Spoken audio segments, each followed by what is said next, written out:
fechas, un coordinador nuestro va a pasar por cada uno de ustedes que levantando la mano va a recibir una hoja y un papelito para que puedan realizar la duda. Gracias.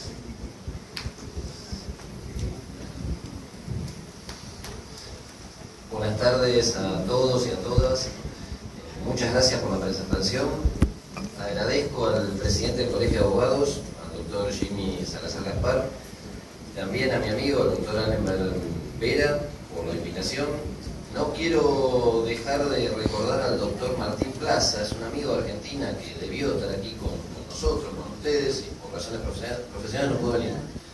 Y también agradezco al presentador por el cómo leer el currículum, la verdad que suena muy bien, no se crean que están así como dice, pero bueno. Me han contado la cantidad de asistencia que son 329. Gracias, es un honor para mí compartirlo con ustedes. Y finalmente agradezco aquí al doctor Intriago y a todos los que estuvieron la mañana por repetir, por insistir, por volver a estar aquí. ¿Estás seguro? ¿Me quiere escuchar otra vez? Sí. Bueno, muchas gracias.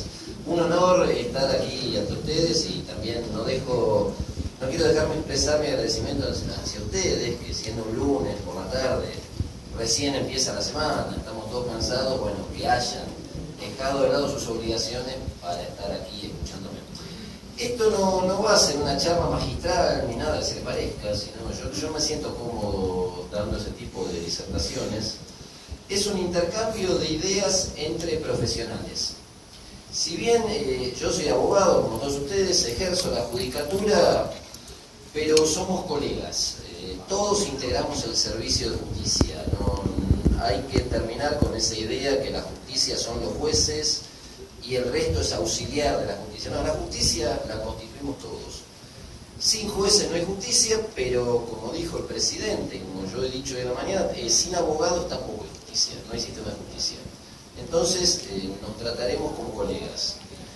Y si alguno o alguna que puede ser que le resulte extraño esta idea de tratar a un juez como colega, bueno, más allá de eso podemos ser compañeros, que esto es lo más importante. El tema que hemos escogido aquí de común acuerdo con mi amigo, con Allenberg, es hablar sobre el plazo razonable de tramitación de los procesos penales y extrapenales. Vamos a hacer una pequeña introducción y preguntas de ustedes para debatir. Yo prometo contestar todo, aún lo que sea incómodo, porque es lo que más me gusta. No obstante, teniendo en cuenta la gran cantidad de extensión del auditorio, ¿hay algún tema en especial que a alguno o alguna de ustedes les interese que lo podamos tratar? Díganmelo ahora, si no nos ceñimos al programa o al protocolo, pero el programa está hecho para que esto nos sirva a todos. Yo hoy a la mañana he disertado y he aprendido bastante, aún sin que se den cuenta que estaban donde sentados entre ustedes, pero de todo se aprende. Si no, trataremos el plazo razonable de tramitación de los procesos penales y de los procesos administrativos conforme es el programa. Acá ya tenemos que, al hablar de derecho penal y derecho administrativo, nos tenemos que detener. Si bien todos los derechos son importantes y si bien cada uno de los que ejercemos las diferentes ramas del derecho consideramos al nuestro como el más trascendente, el más relevante, el más importante, no sé cuál ha sido su experiencia universitaria en las facultades, pero en Argentina cada profesor nos decía al iniciar la clase: miren que mi materia es la más importante. Y no se le intente pedir un aplazo para dictarla para los exámenes, no, acá no se puede. A mí no me interesa que usted en otra materia tenga que dar 2 finales el mismo día. La mía es la más importante. Y nosotros un poco en mi país nos seguimos con eso, cada materia es más importante. No digo que el derecho penal y que el derecho administrativo sean las más importantes. No, todas tienen su espacio, todas tienen su importancia. Lo que sí tenemos que tener en cuenta es que al hablar de derecho penal y al hablar de derecho administrativo, nos tenemos que ceñir, nos tenemos que remitir al inicio propio de la humanidad, a la edad antigua, a los comienzos de la civilización. Porque la civilización se ha construido a partir del ejercicio de 2 poderes. Uno es el poder punitivo, el derecho penal traduce el ejercicio del poder punitivo, y el derecho administrativo, en su faz más antigua, no siempre existió el derecho administrativo como disciplina. Esto es relativamente moderno, del siglo pasado. O quizás los últimos años del anterior, pero sí siempre existieron los impuestos. O sea, desde la India, hace más de 3.000 años que encontramos el primer impuesto. Bueno, el derecho tributario también tiene mucha relación con el derecho administrativo y traduce el ejercicio de otro poder, que es el poder recaudatorio, el poder fiscal, que se encuentra desde los inicios mismos de las civilizaciones.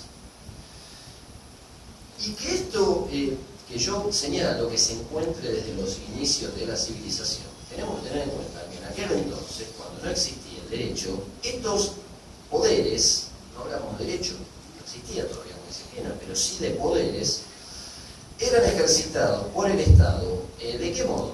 ¿Cómo lo creen ustedes? Eran ejercitados de modo arbitrario, de modo brutal, de modo que tenía razón quien más fuerza ostentaba. Quien primero divirtió esta cuestión, yo lo que digo no es nada nuevo, sino fue un penalista, no, fue más un penalista, un administrativista, fue mucho más que eso. Fue Platón, ¿lo conocen? ¿A Platón? Platón se planteó esto del ejercicio del poder punitivo y el ejercicio del poder recaudatorio. Y la constancia de estos poderes del ejercicio, la síntesis, era la guerra. ¿Cómo se comunicaban? ¿Cómo se integraban? ¿Cómo chocaban las antiguas civilizaciones? ¿Hacían congresos de derecho penal y derecho administrativo y otras disciplinas? No. ¿Hacían mundiales de fútbol? No, tampoco. El único modo que tenían de comunicarse era a través de la guerra. Una sociedad conocía a otra guerreando. Estoy hablando de la etapa pre-Venecia, pre-mercaderes, pre-comercio, pre-bancarrota, no. En los inicios, en los albores de la humanidad, donde el hombre peleaba por su existencia, peleaba por su subsistencia y peleaba por tener más territorio. Los países tendían a expandir, los países no, los territorios, las naciones tendían a expandirse, no a contraerse. Y para expandirse necesitaban ejércitos. Y los ejércitos desde aquel entonces hasta la actualidad se organizaban de modo vertical. Tenemos una organización vertical de los ejércitos. Y esto da comienzo al inicio del poder punitivo. El poder punitivo sirve para unificar verticalmente los ejércitos y continúa sirviendo para la anexión de territorio. ¿Para formar ejércitos? ¿Para qué? ¿Para defenderse? Sí, pero también para avanzar sobre otras naciones, sobre otras poblaciones, sobre otros territorios. ¿Y avanzar para qué? ¿Para qué anexar territorios? ¿Para qué ampliar la base territorial de cada nación? Porque los hombres de aquel entonces estaban aburridos y no sabían qué hacer. No, había una razón, al menos Platón nos enseña, se hacía para obtener dinero. ¿Obtener dinero de qué modo? Bueno, si uno anexa y conquista los territorios, se le va a cobrar impuestos a los habitantes de ese territorio. Cobrar impuestos aumenta el poderío económico, el aumento del poderío económico hace que aumente el poderío militar, el poderío bélico, y esto hace que aumente el poderío de la nación. Roma, vamos más acá en la historia, se estructuró sobre estos caracteres, y Roma fue el gran imperio de la antigüedad. Pero en un momento el hombre, la sociedad se cansa de resolver los conflictos por la fuerza. Es muy simple esto de resolver el conflicto por la fuerza y que gane quien tiene mayor fuerza. La fuerza no es solo física, puede ser fuerza económica, puede ser fuerza mediática, puede ser fuerzas de diferentes tipos. Y es ahí donde aparece el derecho. Es decir, la solución que le da a la sociedad a estos conflictos es la aparición del derecho. Ahí aparecemos, empezamos a lanzar nosotros. ¿Y qué es esto del derecho? O sea, ¿para qué sirve el derecho? Bueno, el derecho desde la antigüedad, desde la época que yo me estoy situando, es un saber. Básicamente el derecho es un saber. Hay muchas definiciones de derecho, hay muchas acepciones. Todas las que ustedes conocen y que están en los libros son correctas, son admisibles, pero básicamente el derecho se traduce en una forma de saber. Y este saber es discursivo. Este saber no se queda de modo estático en un lugar determinado, sino que hay que expandirlo, como cualquier saber. ¿Y para qué se utiliza este saber? ¿Y por qué tiene que ser discursivo? Alguno de ustedes, me imagino, ha escrito artículos, o ha escrito libros, o también ha estado en el lugar que hoy yo ocupo, ha dado conferencias o son profesores en universidades. Es decir, quieren expandir este saber. ¿Y con qué objetivo? ¿Cuál es el objetivo? Bueno, un objetivo puede ser el que leyó el colega que me presentó. Bueno, sí, a todos nos viene bien para el currículum. Nosotros sentimos que hice tantas cosas, expando mi saber, que fue un currículum. Pero los grandes tratadistas, que son conocidos mundialmente, tienen un currículum que no necesita ser aumentado y siguen expandiendo este saber. Este saber se expande para proyectar jurisprudencia, para que algún juez, para que alguna corte lo tome y pueda hacer una doctrina jurisprudencial para luego pasar a ser una doctrina legal. Es un saber pretoriano que se tiene que expandir. Situamos el derecho en inicio como una contracorriente a la edad antigua, porque los poderes del Estado en la disciplina penal o el poder del Estado en la disciplina administrativa tiende a expandirse, no tiende a contraerse. Esto no sucede en ningún lugar del mundo. Hay nuevas figuras penales porque hay nuevas modalidades delictivas, lo cual se traduce en nuevos delitos, y esto hace que se expanda. Ustedes recientemente han reformado el Código Penal.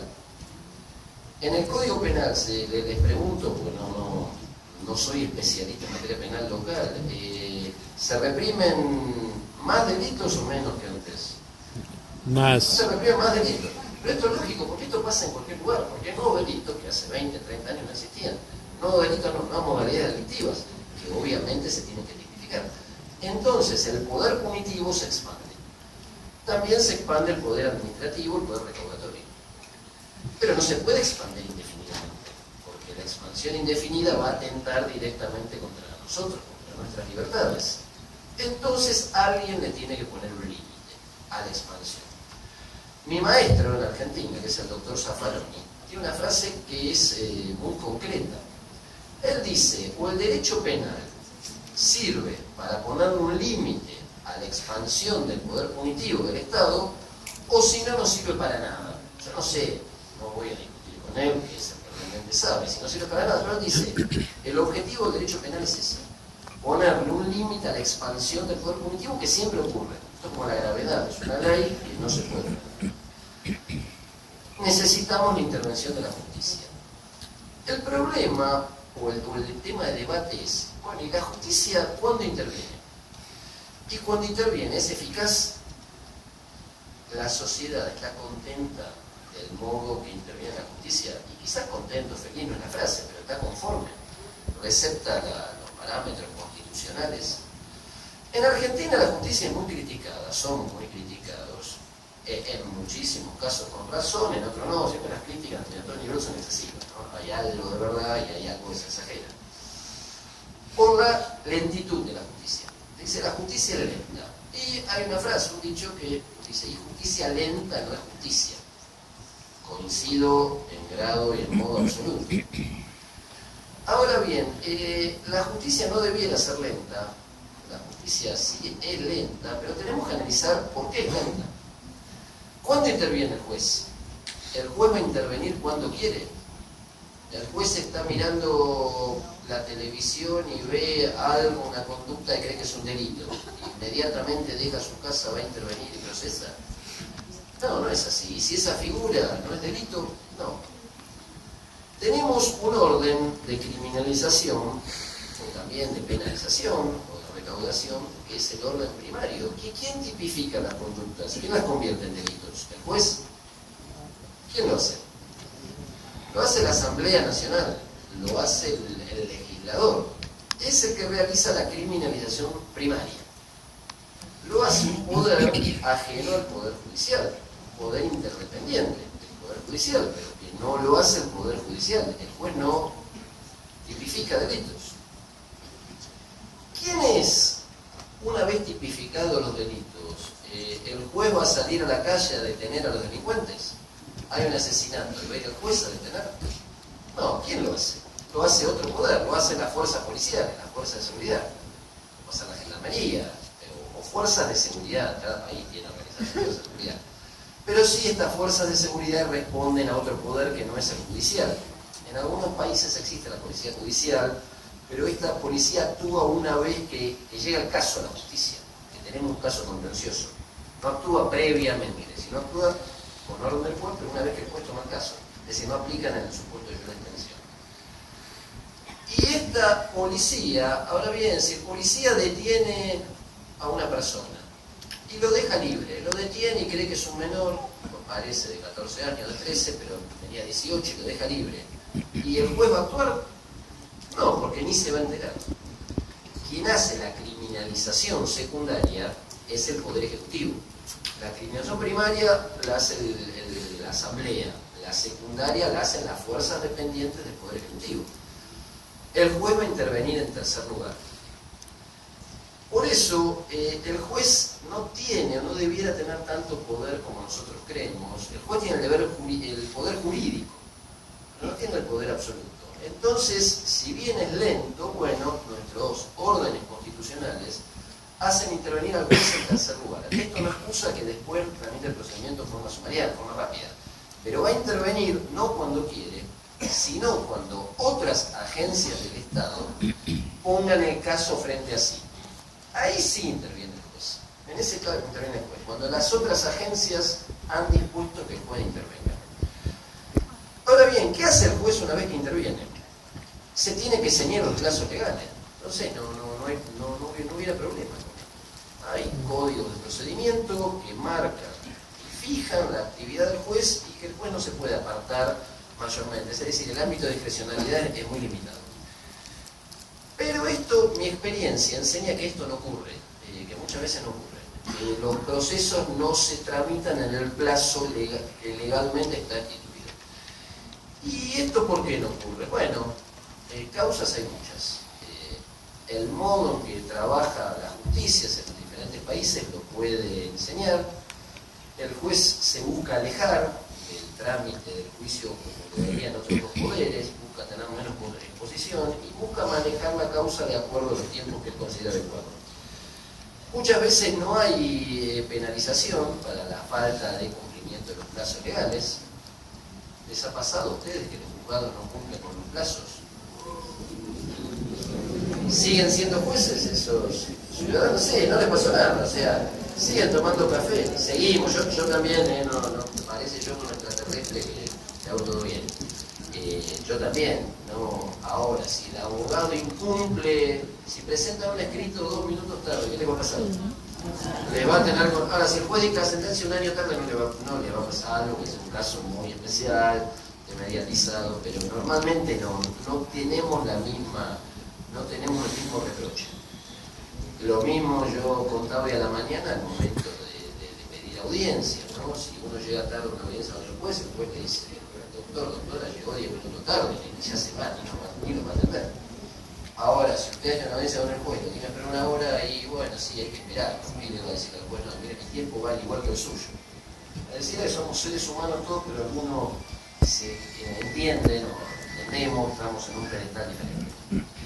En Argentina tenemos muchos de estos problemas, es decir, el UBI que manifiestan ustedes también, allá lo tenemos el UBI y al cuadrado, al cubo, ¿no? Es un país con más habitantes. Entonces nuestra Corte empezó a trabajar en una nueva doctrina para tratar de paliar estos abusos o estas disfuncionalidades del sistema. Y la doctrina es la fijación de un plazo razonable de tramitación de los procesos. ¿De dónde surge esto, el plazo razonable? Bueno, hay diferentes órdenes normativos, por ejemplo, la Convención Interamericana de Derechos Humanos, en el artículo 8, apartado 1, en el 7.5, dicen que todo individuo tiene derecho a que su causa sea tramitada ante un juez independiente, imparcial y competente en un plazo razonable, sin dilaciones indebidas. Es decir, se admiten algunas dilaciones, pero tienen que ser debidas, tienen que ser justificadas.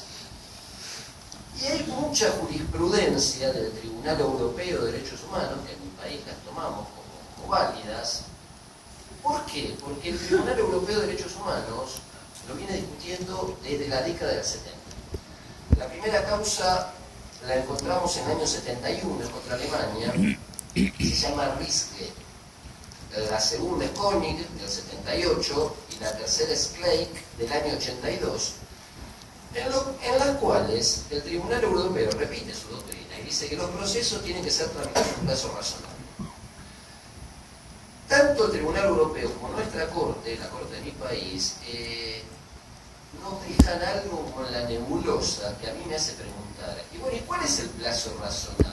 A mí dígame números. Es decir, yo tengo una reunión con alguien y me dice, bueno, tenés que esperar un poco. Bueno, razonable de cuándo tengo que esperar. Media hora, 1 hora, 2 horas, tengo que esperar un día sentado. Y a mí se me contesta, y mire doctor, el plazo razonable es aquel que no es irrazonable. Bueno, ¿y cuál no es irrazonable entonces? Entonces tenemos que hacer casuística. Tenemos que ver a través de los diferentes fallos jurisprudenciales qué se falla, qué se resuelve y en cuánto tiempo se ha resuelto. Nuestra Corte Suprema, lo comenté hoy a la mañana, dictó sentencia en un caso que se llamó los ISER contra el Banco Central de la República Argentina, que es del 26 de junio del 2012.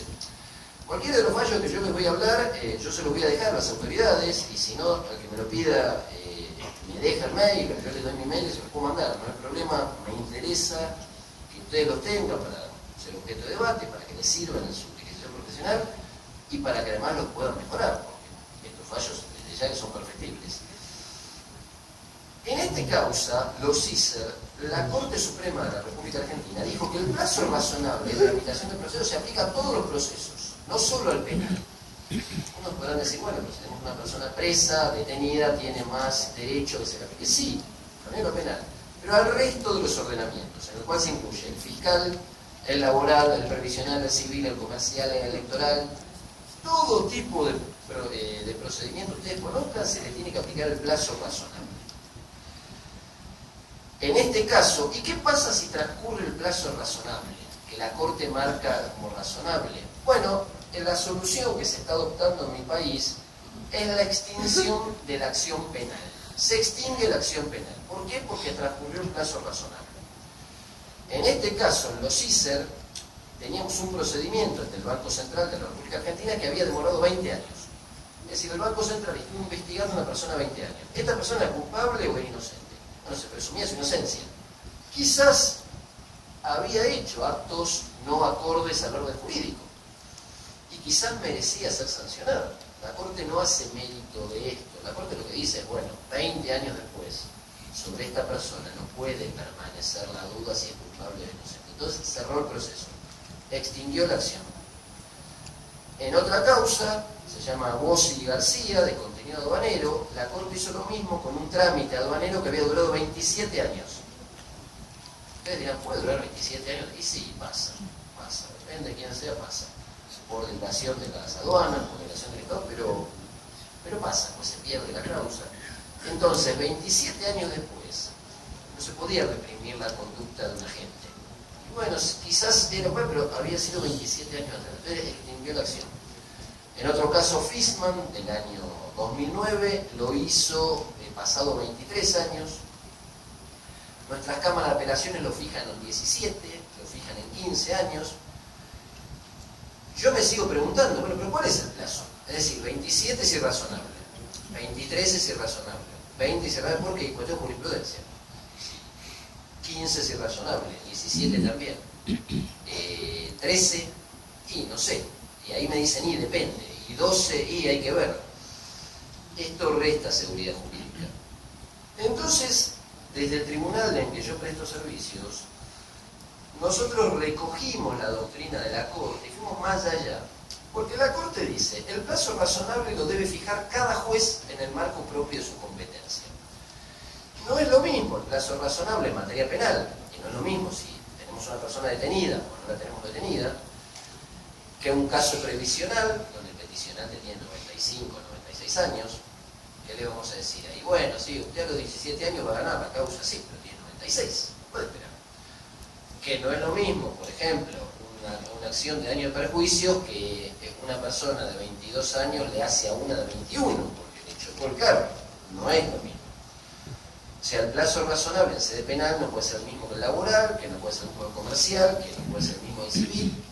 Entonces, cada juez lo tiene que fijar en el marco propio de su competencia. Nosotros, en el Tribunal Fiscal, lo hemos fijado partiendo del supuesto en el cual nos encontramos, que no creemos que sea el plazo óptimo, pero tenemos que partir de donde nos encontramos, que es una extensa dilación en el juzgamiento de obligaciones, una gran carga de trabajo, una gran cantidad de causas y la inexistencia de un plazo a fijar un plazo. Lo fijamos en 5 años. Nosotros dijimos, las administraciones tributarias y administrativas de nuestro país no pueden exceder el plazo de 5 años en la tramitación de los procesos. Esto afecta a garantías del particular, quien tiene derecho a que se le trate debidamente su petición en un plazo razonable. Lo fijamos en esta materia administrativa tributaria. No atañe esto a la materia laboral. El juez laboral, yo no me quiero meter con sus competencias, puede hacer lo que quiera. En Argentina estamos vivenciando una etapa de reforma de los códigos penales y del Código Procesal Penal, y en el Código Penal también se recepta esta doctrina en la Corte y se lo fija en 6 años. Es decir, un proceso penal, cuando se aprueba el Código en Argentina, no va a poder durar más de 6 años. Y es dable suponer que en cada una de las disciplinas se fija un plazo, no de 6, de 5, de acuerdo a la modalidad propia de cada disciplina. Siempre es así esto. Entonces, si culmina los 6 años y no tiene sentencia, no tiene condena, el probable sujeto que ha hecho un acto delictual va a quedar sin sanción. No es matemático. Estamos hablando de derecho, no es matemático, no es lineal, no tiene que por sí ser extensivo. El Tribunal Europeo de Derechos Humanos fijó 4 parámetros para verificar la existencia de un plazo razonable. Estos 4 parámetros también lo ha tomado la Corte Suprema de la Argentina. En primer lugar, hay que ver la complejidad del asunto. Tenemos procesos complejos y procesos simples. Tenemos procesos con mucha prueba, una voluminosidad de prueba. Aquellos procesos, bueno, que tienen que declarar 200 testigos, no se le puede exigir el mismo plazo que aquel que no tiene testigos, por ejemplo. Si hay que hacer 3 o 4 pericias técnicas, no es lo mismo que aquel que no tenga presente. Esto es, la Corte llama, y el Tribunal Europeo, la complejidad del asunto.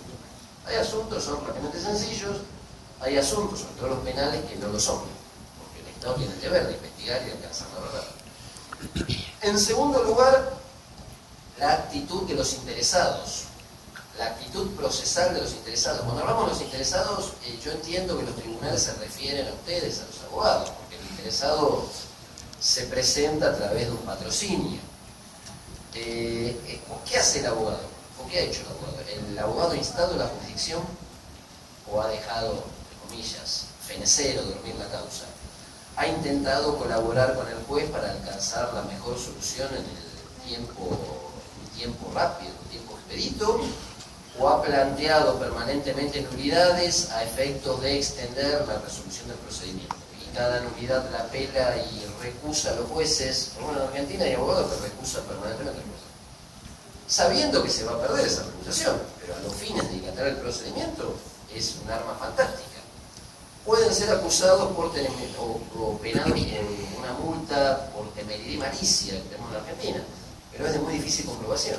Entonces, recusar permanente a los magistrados con causa, pero cuando sí se sabe que no hay una causa, esto va a dilatar el procedimiento, no por cumplir los 5 años. Entonces, ¿cuál es la actitud de los abogados?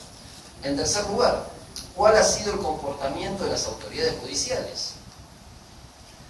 ¿Han dirigido el proceso porque el juez es el director del proceso? ¿O han estado tranquilos esperando que el tiempo pase hasta ver qué es lo que sucede? ¿Han dispuesto las medidas de prueba en forma oportuna, en forma eficaz? ¿O ante una petición de audiencia de prueba, por ejemplo, la fijan para dentro de un año? Que esto en mi país pasa. No tenemos los espacios físicos que hoy Anne me ha mostrado, entonces muchas veces las audiencias de prueba, claro, no hay espacio, porque hay una prueba, un expediente, hay otra y otra, y uno termina, se le terminamos dando una prueba a los 6 meses, por ejemplo, 7 meses. Entonces, eso, si un testigo para deponer va a estar 7 meses, imagínense si hay muchos, podemos vivir los 5 años, y es medio difícil. También la cuestión edilicia, en mis votos, está marcada, pero es un tema a observar. Finalmente, ¿cuál ha sido el trámite que se dio al procedimiento? El juez le dio el trámite más extenso, pudiéndole dar uno menor. En el interín se han dictado leyes de prescriptiva, de interrupción de prescripción, de amnistía. En el país se aplica el principio de ley penal más benigna. Han existido leyes de suspensión. Por ejemplo, en muchos casos, en época de crisis, en mi país se han dictado leyes de suspensión de ejecuciones. Entonces, las ejecuciones no se podían llevar a cabo. estaban suspendidas por ley del Congreso. Entonces, claro, en ese caso no puede aplicar el plazo razonable, si el juez no la puede tramitar. Estos son los 4 principios, los 4 parámetros, los 4 extremos, los 4 bemoles que tenemos que tener en cuenta para fijar el plazo razonable. En materia administrativa, tributaria, lo hemos fijado en 5 años. En materia penal se han fijado en 6 años. Estamos esperando que el resto de las disciplinas lo fijen. Por lo que he hablado, por lo que he debatido con sus colegas de este país, por suerte para ustedes, los pronunciamientos aquí se dictan en un lapso menor, o sea, tardan menos. Esto que la justicia dicte sentencias en modo indefinido, en definitiva perjudica a todos, hasta el propio tribunal que lo hace. ¿A quién perjudica en primer lugar? Y al Estado. Y el Estado somos todos. Porque le quita seguridad jurídica, le quita un marco de moralidad que debe tener el sistema. Es decir, el sistema de justicia tiene que responder, no a los gobiernos, sino tiene que responder a los ciudadanos. ¿Quiénes son? Con sus impuestos lo que permiten sostenerlo, lo que mantienen. ¿Quién le paga al juez? Nadie le paga a su bolsillo, le pagan los ciudadanos los impuestos. Entonces a esos ciudadanos hay que darle, como cualquier cliente, usuario de un servicio, el mejor sistema posible. Entonces, además se pierde seguridad jurídica. Si alguien quiere hacer inversiones, va a ver cuánto demora la justicia, tengo un problema. Si tarda mucho, se pierde seguridad, la pérdida de seguridad traduce muchas facetas, pero una es la falta de inversión, en lo cual hay menos desarrollo económico y esto termina perjudicando a todos. Los perjudica a ustedes también. Ustedes trabajan gratis, ejercen la profesión de modo gratuito o viven de esto. No, tiene un carácter retributivo. El ejercicio profesional se presume oneroso. O sea, ustedes y sus familias viven de esto. ¿Y ustedes cuándo cobran los honorarios? ¿Lo cobran cuando quieren? Sería fantástico, ¿no? Si hoy me falta plata y voy al juez y le digo que me regule una vez y me pagan antes. Se va a cobrar normalmente cuando termine el juicio, cuando se dicte sentencia. Y esta sentencia la cobra el juez. Entonces, si el juicio demora mucho, los honorarios se van a cobrar después de la sentencia. Entonces, hay una afectación directa al modo de ejercer una profesión. En el caso del abogado, es tan digna como cualquier profesión. Yo hoy a la mañana doy algunos ejemplos. Explíquenle esto a un arquitecto. Díganle a un arquitecto, bueno, usted arquitecto construya mi casa. Pero ¿cuándo? ¿Y me va a pagar? Y mire, yo soy abogado. Esto es, voy a poner ejemplos de mi país. Y como normalmente en Argentina las sentencias tardan entre 5 o 6 años, yo voy a cobrar por mi trabajo los 5 años. Usted le voy a pagar, pero los 5 años. ¿Por qué usted va a cobrar antes? O vayan a hacerse una operación y digan al médico, mire, yo me tengo que operar de forma urgente. Porque siempre las peticiones además jurídicas son urgentes. Pero no le voy a pagar. Le voy a pagar cuando el juez me tuvo un honorario, cuando se cobre los honorarios. Entonces lo va a hacer. No obstante, nosotros nos acostumbramos a esto. Pareciera que en nuestra profesión, en la de ustedes, porque yo no ejerzo una profesión, pero sí soy partícipe del sistema de justicia, esto es lo normal. Es decir, hacer el trabajo ahora y cobrar en un tiempo muy extenso. Entonces se termina perjudicando una profesión, y en definitiva a las familias. Entonces uno tiene que hacer una especie de bicicleta, ¿no? Ya tener los honorarios necesarios para poder litigar, porque se sabe que no se va a poder cobrar enseguida. O quizás se le pide a los clientes adelanto, que en muchos casos son altos, para paliar esta disfuncionalidad del sistema de justicia. Y no debería ser así. Ni que hablar que ustedes le digan a los jueces, mire, usted empieza a trabajar, pero recién va a cobrar a los 4 o 5 años. Como el promedio de sentencia va a ser de 4 o 5 años, la sociedad no le va a pagar ahora que se ponga al día. Sería lo impensado también. Y en definitiva también, cuando se cumple la condena, se cumplen más los intereses, más las costas del pleito. Si hay un tiempo extensísimo para cumplir, yo le hablé de casos de 27, 25, estimo aquí no ocurren, pero en otros países de Latinoamérica sí, de 20, 17, a uno se le torna impagable esa condena. Porque uno va a tener para el capital más 17, más 15 años de interés, pero los intereses van a superar al capital. Entonces, más allá de que uno tenga la plena voluntad de satisfacer esa pretensión de condena, pero no lo va a poder hacer, porque tampoco va a hacer cosas que no nos alcancen. Y a nadie se le puede exigir que se haga una previsión previa para satisfacer una presunta condena. Esto lo pueden hacer las personas jurídicas de cierta envergadura económica, compañías, las grandes compañías, sino un particular, un sujeto donde nadie vive así, porque cada uno de nosotros haga una previsión por si de día de mañana tenemos un juicio en contra. No lo hacemos. Entonces, en definitiva, se termina perjudicando a todos. Por otro lado, los jueces, es decir, nosotros, tampoco vamos a trabajar en forma de fomento o vamos a prestar a ejercer la jurisdicción cuando no tenemos otra cosa que hacer. No, nos pagan para esto. Nos pagan. Somos profesionales del derecho, como son ustedes, en otra faceta. Y un profesional tiene que trabajar en forma profesional, porque cobra en forma profesional. Nosotros cobramos todos los meses. A fin de mes tenemos que buscar nuestro sueldo. Entonces tenemos que cumplir, tenemos que honrar ese pago que la sociedad nos hace todos los meses, como cualquier profesional. Y con más razón, porque estamos decidiendo sobre el matrimonio, sobre la vida misma a veces. Si encarcelamos a alguien 20, 25 años, estamos decidiendo sobre una parte muy importante de su vida. Entonces, tenemos un deber de actuar con responsabilidad, como cualquier profesional, pero en este caso actuar con mayor responsabilidad. Entonces, actuar en forma negligente. En forma negligente es no dictar las sentencias en los términos procesales y legales correspondientes, es no actuar en forma profesional, entonces no estamos respetando ese mandato que nos da la sociedad y al cual nos debemos. Repito, el sistema lo hacemos todos, no solo los jueces, pero en este caso los poderes judiciales son las cabezas del sistema. Hubo muchísimos más precedentes en los cuales la Corte dictó esta sentencia. Quiero hablar sobre una paradoja que se produce. En mi país, las decisiones, entiendo que ustedes también, las decisiones de la Corte Suprema son apeladas, o pueden ser, no apeladas, pero hay una instancia de revisión ante la Corte Interamericana de Derechos Humanos.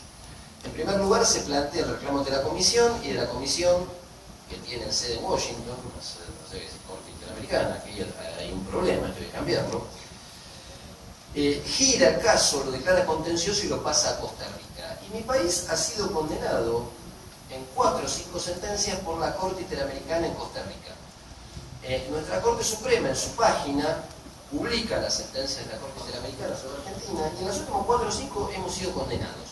No es condenada la Corte, no es condenado el Poder Ejecutivo, no es condenado el Poder Legislativo, es condenado el país. Acá se condena a Argentina, no al juez de primera instancia que dictó la sentencia. ¿Y saben por qué hemos sido condenados? Por no dictar las sentencias en el plazo razonable. Está el caso Furlan contra Argentina, Fornerón e hijos contra Argentina.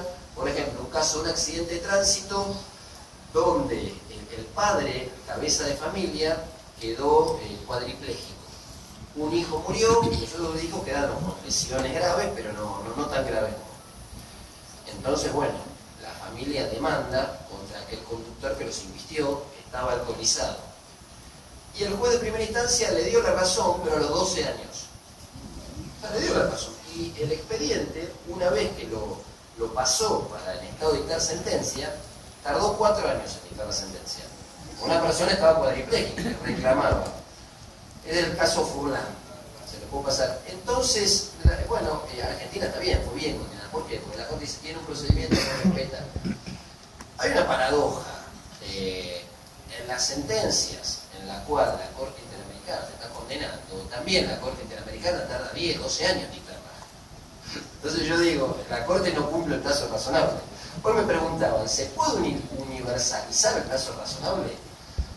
Yo entiendo que no, pero si nosotros hablamos que los países tienen que cumplir con las prerrogativas del pacto, bueno, también lo tiene que cumplir el órgano ejecutor, que es la Corte Interamericana. No se puede condenar a alguien por no cumplir el plazo razonable cuando se está dictando sentencia a los 12 años o 13 años. Si ustedes miran los casos de la Corte, se van a dar cuenta. Las sentencias las dicta mucho tiempo después.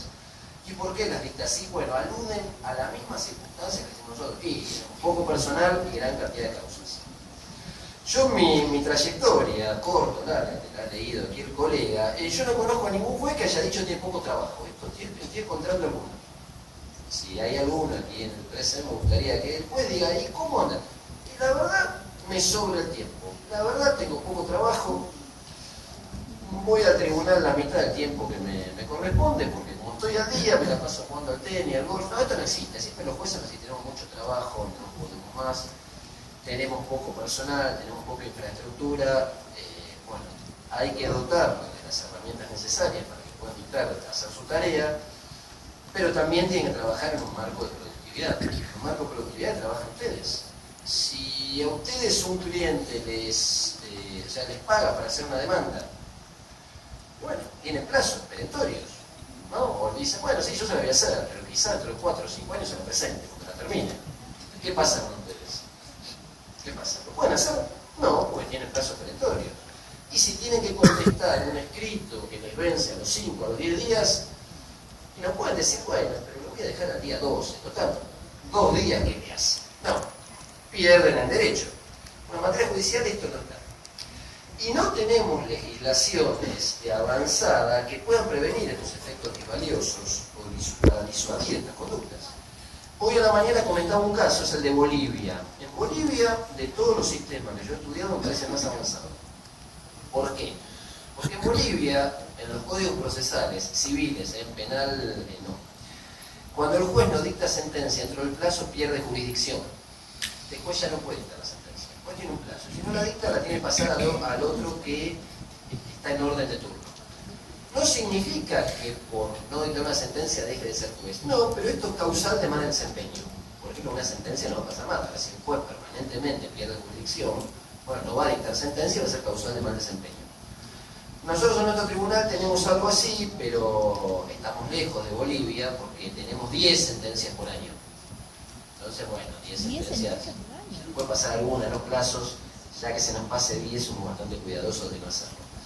Pero yo entiendo que esta solución es la apropiada, es decir, la pérdida de jurisdicción de la autoridad judicial y que pase a otro en orden de turno, ya que no dictó sentencia en el tiempo oportuno y no tramitó tampoco la causa en el tiempo oportuno. He tenido críticas, hoy lo manifesté por el horario de la mañana, en cuanto a que una vez que fijo el plazo de 5 años, algunos abogados me dicen, no, doctor, la verdad que no es para felicitarlo para nada. Ya que se atrevió a escribir esto de los 5 años, yo hubiera puesto 2 y medio, porque también es mucho, 5 años para dictar una sentencia. Y yo coincido, ¿sí? A mí me gustan los juicios puedan llegar a demorar hasta 5 años y que si es complejo puedan demorar más. Pero parto del estado en el cual me encuentro. Es decir, partir de la nada hay que poner un plazo. Hay que poner un plazo que pueda ser cumplido. Porque lo que primero tenemos que hacer es honrar la palabra y después tenemos que honrar lo que escribimos. Entonces, poner plazos que no se van a cumplir no sirve para nada. Otros colegas me decían, ¿y esto de los 5 años dónde sale? Y digo, hay de precedentes, el europeo, el precedente de la Corte, y que creo que es un plazo razonable. Yo para fijar el plazo razonable, esto no lo dije a la mañana y ahora se los digo, ¿en qué me basé? Y yo fijo un plazo razonable ¿contra quién? ¿En procesos de qué tipo? Procesos contra la administración.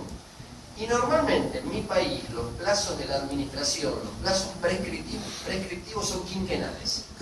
Por ejemplo, la administración tiene 5 años para ejecutar un contribuyente. La administración tiene 5 años para verificar los créditos. La administración tiene 5 años para verificar. Y el contribuyente respecto a la administración también tiene 5 años para demandar. 5 años para pedir la repetición de los tributos. Entonces, el plazo en que nos manejamos era 5 años. El plazo en que se manejan las partes. Y yo dije, bueno, entonces el tribunal también tiene que hacerlo en 5 años. Para, una vez cumplido, poder bajar el plazo, ¿no? Lo ideal es hacerlo antes. Algunos colegas me decían, bueno, pero de este modo nos estamos obligando a nosotros. O sea, si no nos obliga a nadie, ¿por qué nosotros nos tenemos que obligar a dictar sentencias? Y sí, precisamente, sí, nos tenemos que obligar para cumplir con la sociedad. Aquel que trabaja bien y que dicta sentencias en los plazos prescriptos no se tiene que obligar a nada, se tiene que obligar a seguir trabajando de este modo. Pero aquel que no lo hace, bueno, tenemos que saber que la sociedad espera otra cosa de nosotros. Y espera otra cosa y por lo menos espera que las sentencias sean dictadas por un juez independiente, imparcial y competente, y que sean dictadas en un plazo razonable, en un plazo oportuno, en un plazo justo. Lo contrario no es justicia, es justicia lenta. ¿Saben quién había hablado sobre esto? Hace un tiempo, hoy lo comenté, yo no lo sabía, pero esto Shakespeare lo dijo. Así como Platón definió el marco de actuación del poder punitivo y la necesidad en aquel entonces del poder punitivo, Shakespeare también habló de esto de la extensión de los plazos, de la dedicación de los plazos. Shakespeare en Macbeth, les recomiendo leerlo, que no leyó, trata sobre una venganza, no trata sobre la actuación de los poderes judiciales, pero lo que dice es plenamente aplicable a nuestra actividad. Shakespeare dice, ¿cómo se pueden hacer las cosas? Bueno, podemos no hacerlas, podemos hacer algo y decidimos no hacerlo. Esto es un caso omisivo, pero si lo vamos a hacer, lo podemos hacer de dos modos. Lo podemos hacer bien o lo podemos hacer mal. Supongamos que nosotros creemos que lo estamos haciendo bien. ¿Es realmente así? Y acá está la máxima de Shakespeare. Dice, no basta con haber hecho las cosas bien, cuando además de bien, las debimos haber hecho rápido. Es decir, muchas veces las cosas las debemos hacer bien, pero implica que las hacemos bien en tiempo oportuno. Yo puedo dictar la mejor sentencia, con la cita jurisprudencial de todas las cortes de Latinoamérica y del Tribunal Europeo de Derechos Humanos. Ahora, si no la dicto en un plazo que le sirva a las partes, bueno, esa sentencia es más poética, declarativa. A mí me pueden decir, qué buena sentencia. Qué buena sentencia de esta corte, la corte interamericana, sí, pero dictarla 12 años después de lo que correspondía, no es una corte. Hice las cosas mal. ¿Por qué? Porque no las hice rápido. No basta con haber hecho las cosas bien, cuando además de bien, las debemos haber hecho rápido. Y en materia judicial, hacer las cosas rápido es hacerlas dentro de los plazos legales. No tenemos posibilidad de hacerlas rápido o hacerlas lento. El juez aquí no puede optar. Un médico al cual ingresa un paciente, no sé, en un estado que no admita dilación y lo tengo que operar. ¿Y el médico puede optar acá? No, no puede optar. Lo tiene que operar en el momento, no tiene. Bueno, yo no digo que la actividad médica sea como la nuestra, pero sí tenemos que dictar la sentencia en el tiempo correcto. ¿Se puede cambiar esto? ¿Sirve cambiarlo? ¿Es necesario cambiarlo? ¿Quién lo va a cambiar? ¿Quién va a llevar a cabo, hoy hablaba la ministra, esta especie de mini revolución? ¿Podrán cambiar los jueces su mentalidad? ¿Podrán entender los jueces? Nosotros salimos de la misma sociedad, integramos la misma sociedad, caminamos las mismas calles, las mismas veredas que todos los ciudadanos, y que nosotros, antes que jueces, somos servidores públicos, prestamos un servicio, es el de justicia, y que el servicio, como cualquiera, este servicio, como cualquiera, se debe prestar bien. Tomemos algunas citas, algunas frases de personas que han sido influyentes en la historia de la humanidad. ¿Conocen el país ustedes, Estados Unidos? Sí, me imagino que sí. ¿Qué se necesita para ser presidente de Estados Unidos? ¿Se necesita ser brillante? Es decir, si me dicen que sí, les digo, bueno, vamos a hacer casuística. Todos los presidentes de Estados Unidos han sido brillantes. El actual presidente habla muy bien, entonces es brillante, tiene un gran discurso. Pero hemos tenido, por lo menos yo he preguntado, ¿no? Hemos tenido unos presidentes que decimos, esta persona que es uno de los hombres más poderosos del mundo, si no es el más, ¿cómo puede ser presidente, no? ¿Alguna vez alguno se preguntó esto? No hay nadie en la embajada norteamericana, ¿no? Bueno, pero tuvieron muchos presidentes brillantes, algunos presidentes donde fijaron el marco constitucional, que por ejemplo tomó el país, y uno de ellos, lo dije de la manera, Thomas Jefferson. Thomas Jefferson dice, el ser humano siempre está ante unos emprendimientos, los países también, los países están conformados por los seres humanos, están ante nuevos emprendimientos. Para mí, cada dictado de una sentencia es un nuevo emprendimiento. ¿Por qué? Porque materializa el mandato constitucional de afianzar la justicia. La justicia todos la tenemos que afianzar en cada acto que hagamos. Y todos, sin ser abogados, sabemos que es justicia. Imagínense ustedes, alguno de ustedes tenga 2 hijos y compra 2 caramelos. ¿Cómo va a repartir estos caramelos? Le va a dar al hijo mayor 2 y al otro ninguno, porque no le da a nadie. Bueno, estos son pequeños actos justos, o sea, todos sabemos más o menos cuando un acto justo no. Además del acto justo del juez, tiene que estar apegado derecho. Y Jefferson decía, ante cada emprendimiento se necesitan al menos 2 cosas. Plata, decía, plata, dinero. No, dice, eso se puede conseguir. Lo que necesitamos son hombres honestos, no basta tener dinero, Primero, antes que tener dinero, hombres honestos.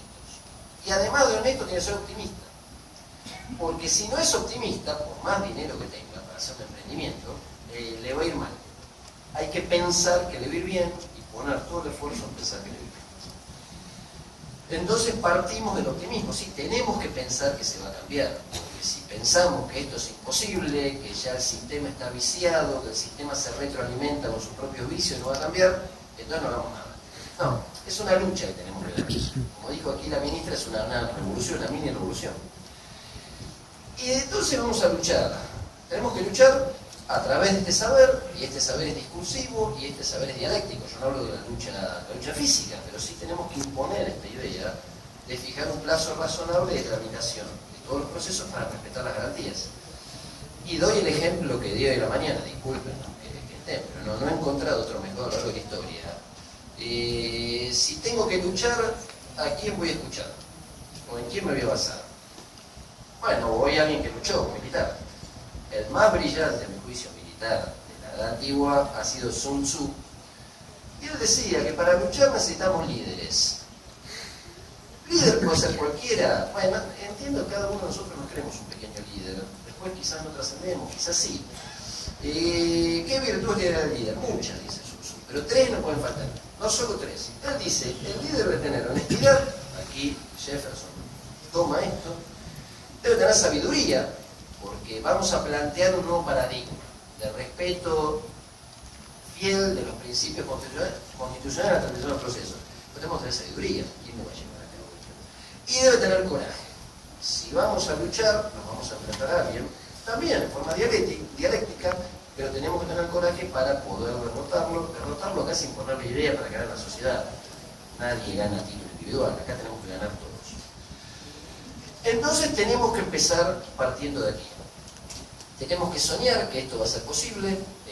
Yo siempre apelo a las funciones del sueño. El sueño no es un lugar para quedarse, es un lugar para arrancar, es un motor, es un incitador para arrancar. Si nosotros somos abogados y fuimos a la facultad y desarrollamos nuestra carrera y queremos hacer muchas cosas, es porque en algún momento lo hemos soñado o hemos tenido la idea. Nadie llegó por generación espontánea. Nadie pasó por la facultad y no sabía dónde entrar y se quedó ahí y después dice, bueno, ya que estoy acá, estudio Derecho. No. Lo hemos en algún momento soñado. Todo lo que hacemos parte de algún sueño, tenemos la intención de hacerlo, lo hemos vivenciado. Entonces el sueño sí tiene funciones ejemplificadoras para poder avanzar. Hay que hacer el sueño posible, realizable, posible. Yo pienso que voy a saltar y tomar la luna, voy a tener el efecto inverso. Se tiene que hacer un esfuerzo, todos hacemos esfuerzos, pero lo que hemos hecho, al menos en mi país, no sirve. Y mientras tengamos un pobre en cualquier país de Latinoamérica, el esfuerzo que hemos hecho no ha alcanzado. Nosotros tenemos que además terminar con la pobreza, entonces tener un sistema justo nos va a permitir que franjas de la población que aún no están, no viven del modo que nosotros lo hacemos, puedan dejarnos arriba y haya una movilidad social ascendente. Para esto necesitamos un derecho, para esto necesitamos una justicia. Y un nuevo modo de ver las cosas. Yo creo que con esto sí vamos a instalar los paradigmas constitucionales y en definitiva vamos a ganar todos. Ya sabemos que lo tenemos que hacer en un tiempo oportuno, que no se puede hacer en cualquier momento. Y en definitiva me despido de ustedes y espero las preguntas haciendo un elogio al sueño, haciendo un elogio al compromiso de todos, no solo de los jueces, y haciendo un elogio al esfuerzo. Estos son valores intangibles, pero no tanto, son la plena aplicación. Esta aplicación con honestidad, con sabiduría y con coraje, con mucho coraje. Bueno, muchas gracias y espero las preguntas.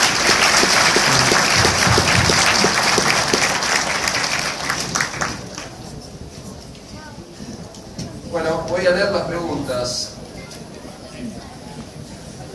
La primera de ellas dice, ¿cómo aplicar el plazo razonable en los casos imprescriptibles? Ya el caso imprescriptible, de aquel que es prescriptible, es decir, en mi país los casos imprescriptibles son aquellos donde se juzgan delitos de lesa humanidad. Son imprescriptibles, no tenemos otros. También se tiene que aplicar el plazo razonable. hay que fijar un plazo y hay que cumplirlo. O sea, que sea imprescriptible no hace que el juez tenga mayor tiempo de resolver el proceso. Sigue siendo un caso, y sea o no imprescriptible, está amparado por el mandato constitucional. Es decir, hay que hacerlo de acuerdo a la Constitución. O el juez, porque el proceso es imprescriptible, va a aplicar otro código. El caso imprescriptible tiene un código diferente del prescriptible.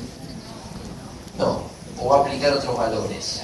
O un juez falla de un modo, un caso prescriptible, y otro imprescriptible lo falla de otro modo. No, también hay que fijar un plazo razonable. El plazo razonable hay que fijarlo, a mi entender, numéricamente, para que todos sepamos a qué atenderlo, para que si yo, como abogado, voy a demandar a alguien, sé que en tantos años me tengo una sentencia, para que mi cliente sepa que en tantos años, con apelaciones incluidas, va a tener una sentencia. Entonces va a hacer justicia en un plazo, y también dejando un margen de discrecionalidad si el proceso es demasiado complejo, extenso. En el caso de mi país, los casos de donde se juzgan delitos de lesa humanidad, que son imprescriptibles, tienen una carga probatoria explícita.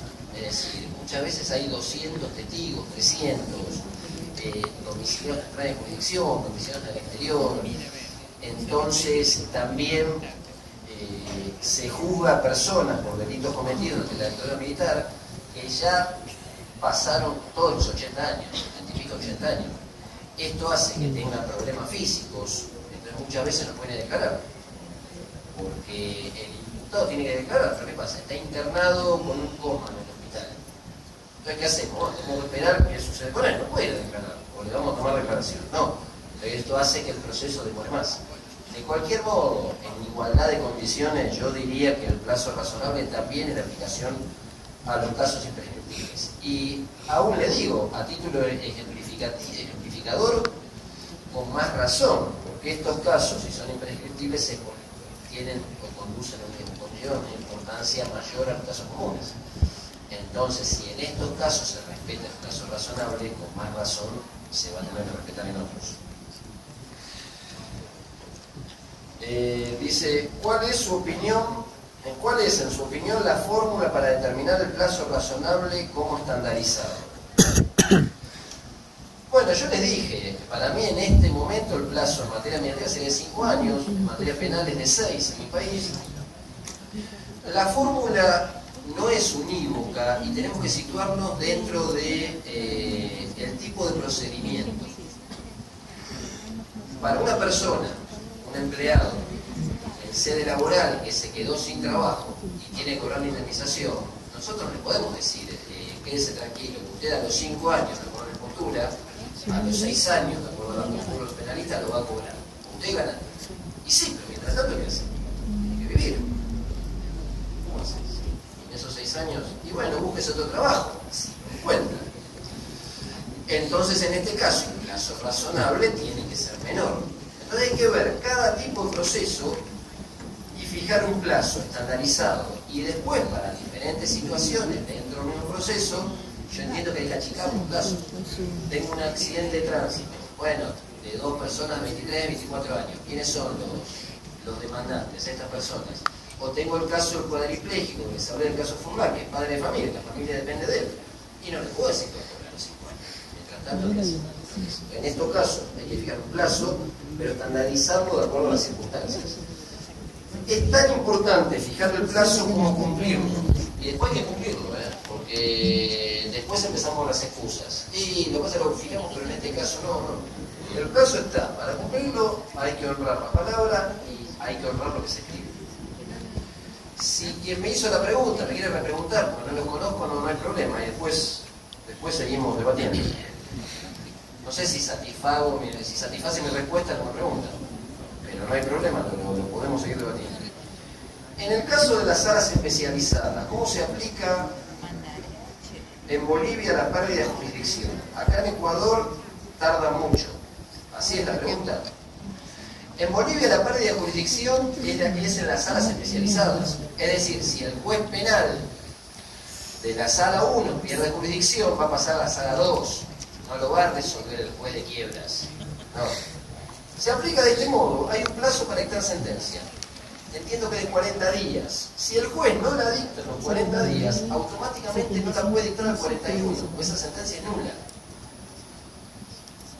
Entonces la pérdida de jurisdicción es automática. Esto es en Bolivia. No la puede dictar al 41.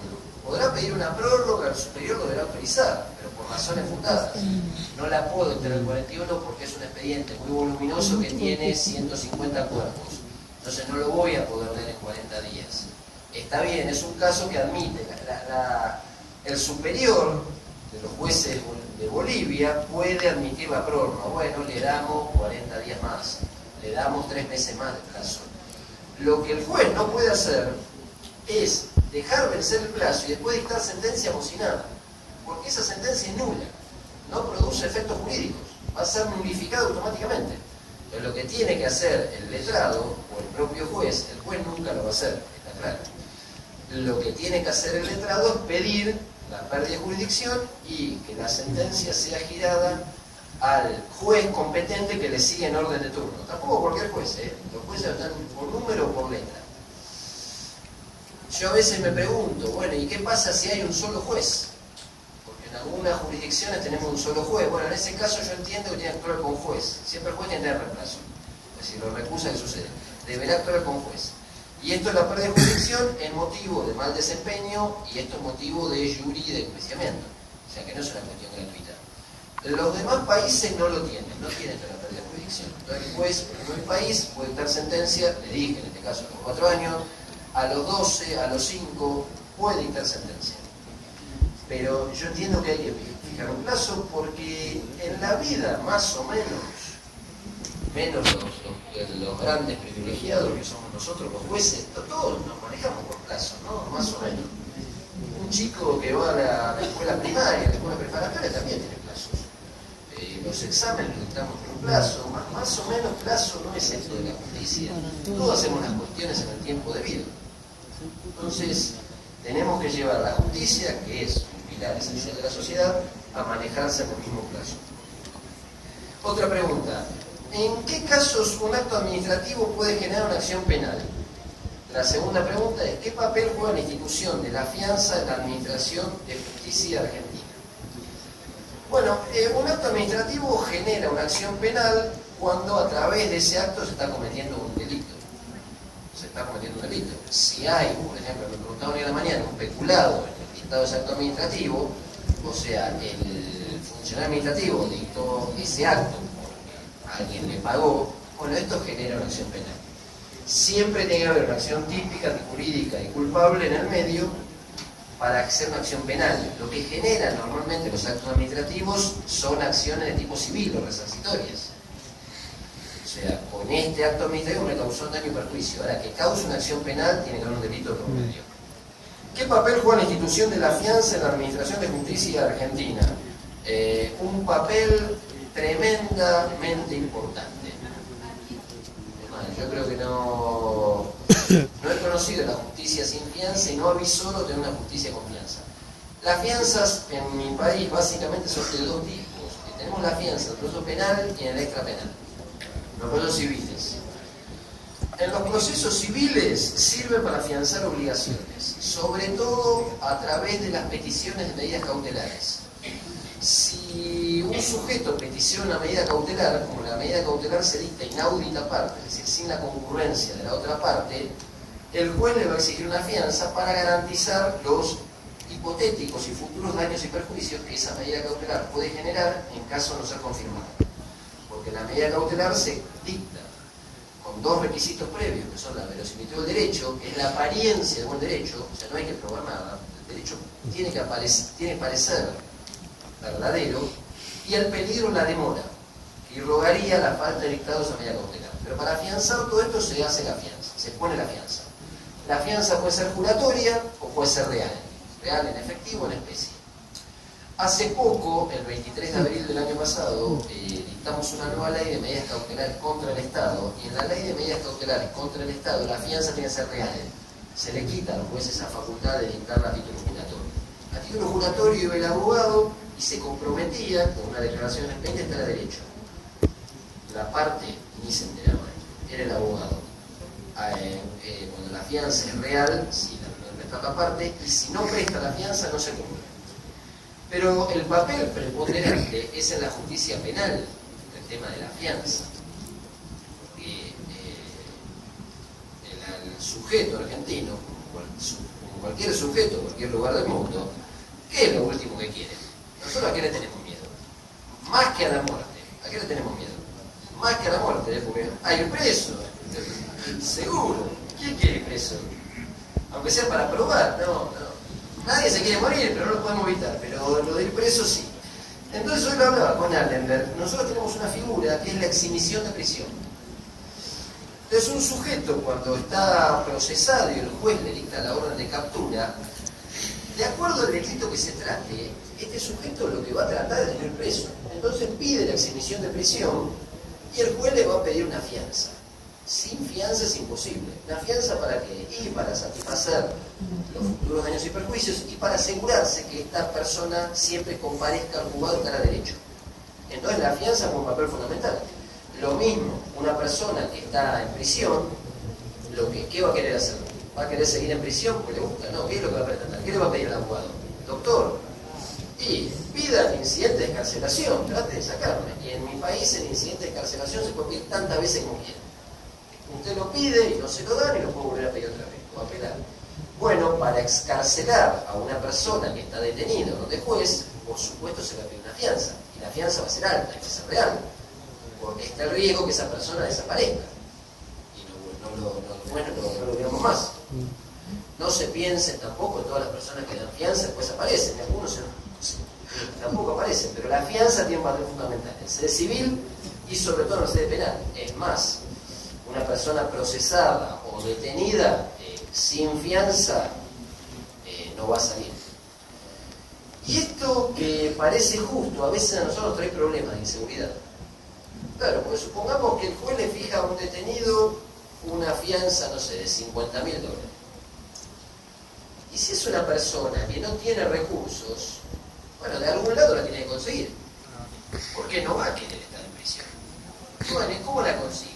Y bueno, y muchas veces la consigue delinquiendo otra vez, no él que está preso, pero su cómplice, sus amigos, porque la fianza tiene que conseguirlo. Entonces, esto también nos genera problemas de inseguridad. Y no se pide en materia judicial, o sea, demostrar, vieron que ahora está de moda esta figura, por lo menos viene por lado del GAFI, que es el lavado de activos. Bueno, aquí no le exigimos demostrar el origen de los fondos. Una persona que está en prisión y le fijamos una fianza y la deposita, no le exigimos que demuestre el origen del fondo. Yo a veces me pregunto, ¿pero de dónde lo sacó? ¿Cómo hizo? De $100.000 en 3 días, pero yo tengo que estar 3 años, 4 años con $100.000. No le preguntamos el origen de los fondos. Bueno, pero la fianza como institución existe. ¿Cómo se podría comenzar a modificar los códigos de procedimiento penal y códigos de procedimientos penales en los países de Sudamérica por considerar el ámbito cultural? ¿Cómo se modifican? Hoy la ministra algo nos dijo. En primer lugar, necesitamos 2 cosas. La decisión política de las autoridades que están a cargo de los países, es decir, sin decisión política no se van a modificar. Pero para que exista esta decisión política, salvo que sea un estadista en materia jurídica, los diferentes presidentes, las autoridades, tiene que haber una demanda social también. Entonces las decisiones políticas tienen que dar curso, tienen que dar satisfacción a las demandas sociales. O sea, la sociedad tiene que sentir que es necesario un código de procedimiento penal y de los códigos de los procesos penales. En Argentina esto sucede. Hay muchas demandas sociales, pero lamentablemente las demandas sociales no surgen por generación espontánea. Surgen a través de casos delictivos, de casos luctuosos. Matan a una nena de 2 años que estaba en la calle, entonces por una venganza contra el padre matan a la nena. Entonces, claro, la sociedad se moviliza en una demanda social, el político algo tiene que hacer, porque si permanece inerte queda mal, muchas veces está de acuerdo, entonces a veces se dictan códigos o se modifican, se producen cambios sin el debido sustento, sin el debido debate. Lo ideal, para mí, es que este tipo de demandas sociales surjan, por ejemplo, de los colegios públicos, que son parte interesada, parte técnica y parte legal. Entonces no van a plantear una reforma porque hay que condenar a una persona que actuó mal. No van a plantear una reforma de acuerdo a los plazos constitucionales. Por ejemplo, en Argentina lo que se plantea permanentemente, el caso, yo les digo, un padre, una persona tiene una deuda de dinero con otro. Entonces, como no le paga, ¿qué hace? Le matan a la hija de 2 años. Pero en Argentina la demanda social, ¿cuál es? Y pena de muerte. Pena de muerte. Pues esta persona, ¿qué juicio justo? ¿Qué plazo razonable? ¿Qué excarcelación? ¿Qué fianza? Pena de muerte directamente. La demanda es esta, porque proviene de hechos justos. La pena de muerte está prohibida por la Constitución Interamericana y nosotros hemos suscrito el pacto. Por lo tanto, no puede ser una solución válida. Pero la sociedad no es abogada, la sociedad lo plantea. Y aparte lo hace muy impulsivo. Y estas demandas de modo impulsivo, cuando se frena el impulso dejan de existir. Por eso las demandas para mí tienen que provenir de los órganos técnicos, de los órganos colegiados, el colegio público solo. Pero sí, ¿se hay que cambiar? Sí, siempre se puede cambiar para mejor. Siempre. Marx lo dijo en un momento. El hombre es infinitamente perfectible. La sociedad está formada por los hombres y los gobiernos también. Por lo tanto, nunca podemos decir, no, yo ya di todo lo que podía dar, no puedo ser mejor. Siempre un código se lo puede mejorar. En el caso de las salas especializadas, ¿cómo se aplica en Bolivia la pérdida de conexión? Aquí se tarda mucho, sí, ya lo he contestado esto. ¿Cuántas horas ha contribuido la mediación en materia penal para el establecimiento del plazo? En el órgano judicial, ¿existe alguna institución o entidad pública que realice seguimiento y control de los procesos penales? Nosotros tenemos mediación en materia civil, pero en materia penal no. En algunas provincias existe la mediación en materia penal. En materia civil, si un sujeto quiere demandar a otro, la mediación es obligatoria. Quiere o no va a tener que pasar por un mediador. Si 2 personas se quieren divorciar, también van a pasar por un mediador, para una audiencia de mediación, y después, si no llegan a un acuerdo, va a una segunda audiencia donde se divorcia. En materia civil es obligatorio. Para demandar al Estado no hay que mediar. No se puede demandarlo directamente. Una acción de plena jurisdicción se lo demanda. No es necesaria la mediación previa y obligatoria. Pero en materia civil, sí. En materia penal, a nivel nacional o federal no, sí lo tienen algunas provincias, la mediación, y para algunos tipos de delitos, y con el consentimiento de la víctima. O sea, lo que se busca es el perdón del ofendido. Yo entiendo que en algunos delitos esto puede funcionar, no lo estudié tanto el tema, no sé si para todos. Ojalá se pudiera resolver. Nosotros estamos acostumbrados a la judicialización, es decir, a llevar a sede judicial todos los problemas. Y nuestros planes de estudios, hoy lo dije, nos hacen que somos abogados adversariales, abogados litigantes. Acá ustedes se llevan todos bien, son todos colegas, pero no sé si en el juicio se llevan así. Siguen siendo colegas, no, parece ser el enemigo, lo tenemos que derrotar. Entonces, eso nos dificulta. El primer mediador tiene que ser el abogado. El abogado tiene que tratar de llevar el proceso sin esperar la sentencia de otro abogado, que en este caso el otro abogado se lo denomina, tiene el nombre de juez. El juez sigue siendo un abogado que dicta la sentencia a fuerza de lo legal. Pero entiendo que la mediación acortaría el establecimiento del plazo. Sí, en Argentina tenemos el instituto que es de la suspensión del juicio a prueba, que se denomina probation. De acuerdo al delito al cual se le impute a una persona, puede solicitar una probation. Sería una especie de mediación penal que con consentimiento del fiscal se le puede otorgar. Pero en principio, son para aquellos delitos que tienen una pena no superior a 3 años. Es decir, un homicida, matar 5 personas, no puede solicitar probation. Aquellos delitos con penas privativas de la libertad menores de 3 años, como se entiende que son escarcelables, porque en Argentina si uno es condenado a 3 años o menos de prisión, inmediatamente es escarcelado, sí hay una especie de probation. Y las probation, bueno, uno tiene que desempeñar acciones de bien público. Por ejemplo, yo me puedo comprometer a pintar una escuela, o comprometer a, no sé, un abogado a dictar clases de forma gratuita, un corredor de autos, un caso muy famoso, un corredor de autos, que le gustaba, pero no era corredor, le gustaba correr. Entonces iba por las autopistas 200 kilómetros por hora.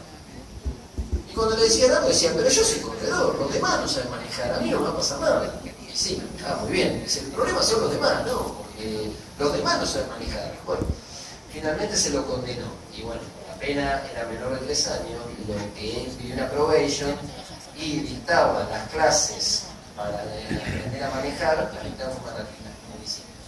Uno que quería aprender a manejar, le enseñaba a esta persona. Así que iban a manejar a 200 kilómetros, pero iban a aprender a manejar bien. Y después él tomaba los exámenes también. Yo imagino que le preguntan, ¿cuál es la velocidad máxima acá? Y 80 kilómetros no está mal. Pero bueno, era una persona muy particular. En el órgano judicial, ¿existe alguna institución o entidad pública que realice seguimiento y control de procesos penales? A ver, ¿cómo la contesto? A ver si decís sí y no.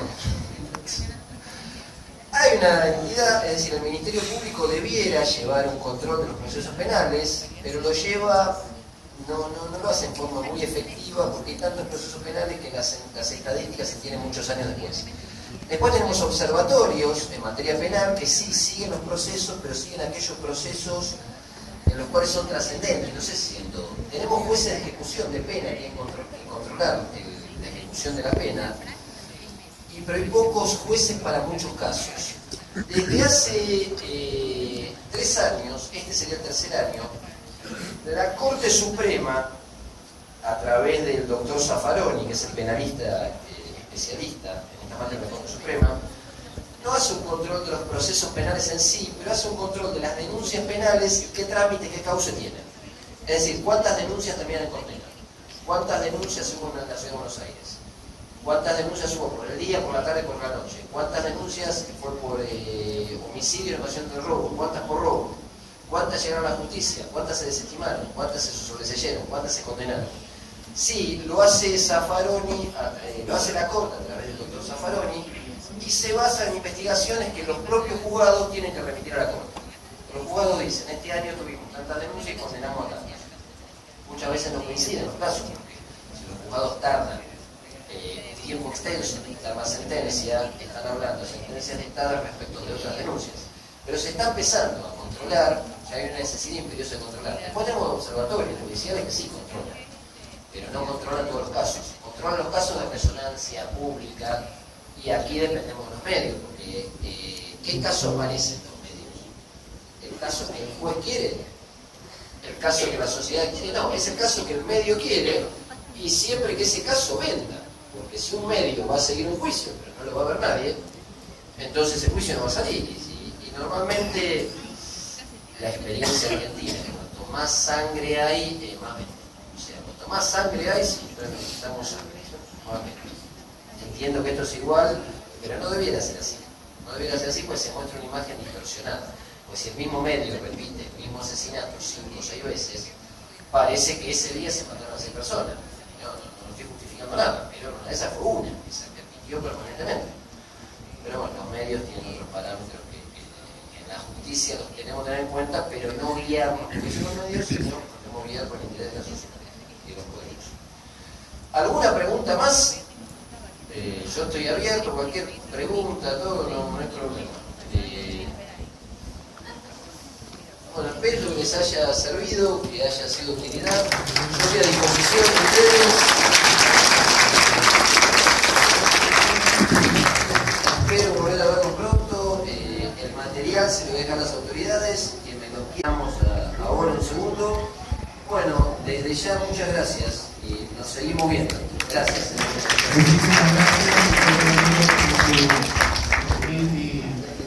por intuitiva exposición. Recordamos que mañana en la jornada de la tarde